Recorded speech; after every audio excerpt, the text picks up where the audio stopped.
Shwmai, fi yw Mabon, fi'n 20 mlwydd oed a fi'n astudio Cymraeg gyda Newyddiaduriaeth yn Bangor. Mae Aled, Pritchard, dwi'n gwneud unio'r un peth a Mabon yn Brifysgol Bangor. No, fi'n joio bands newydd fel Los Blancos, Papur Wal, bandiau fel na a bandiau hen, hoffi, Super Furries. Fan o'r odds, licio nhw. Be, achos mae'n brawd yn nhw e? Mainly, supportio'r ogia, ond na, maen nhw'n dda. A dwi'n licio gen o drwg a dwi eisiau reunion rhywbryd. Fi'n eitha hyderus, fi'n gwybod mae Aled yn un bach eitha clyfar a fo'n gwybod eitha lot am ei Miwsig, ond fi'n meddwl lle giro fe heddi, definite. Dwi'n mynd rhy hyderus, ond ti'n eitha clyfar dwi, so gari ôl ysdeithi, gobeithio, felly ni ffliwcio. Aled a Mabon, dyma eich cwestiynau chi am y Sîn Roc Gymraeg. Mae wine time, hei a lipstick coch yn ganeuon gan ba fand? Adwaith. Pwy ysgrifennodd y gan Paid â bod ofn?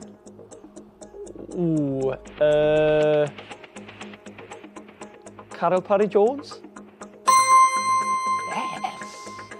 Mae Hywel Pitts yn canu gyda pa fand roc? I Fight Lions. Pa fardd ysgrifennodd eiriau can Geraint Lyfrgrin, nid llwynog oedd yr haul? Meirio McIntyre Hughes? Anghywir. O, na! Yr ateb cywir oedd Myrddin ap Dafydd. Beth ydy enw albwm gyntaf Elis Darby? Prysur yn neud dim byd. Anghywir. Yr ateb cywir oedd Tri. Pa awdur wnaeth gydweithio gyda yr odds ar yr albwm Iaith y Nefoedd? Llwyd Owen? Pwy oedd frontman yr Anhrefn?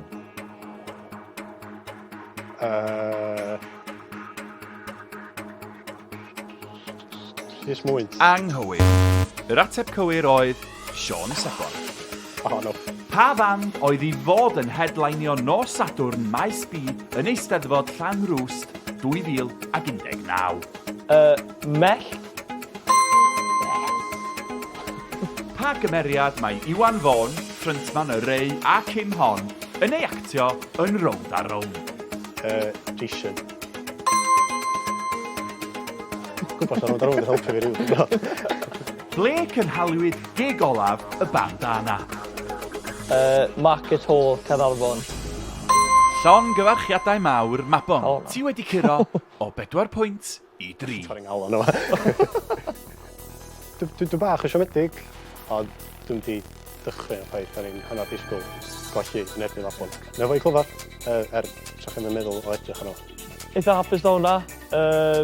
O'n i'n disgwyl cael 5 falle, ond fi wedi curo Aled a dwi'n meddwl eitha hapus na hwnna.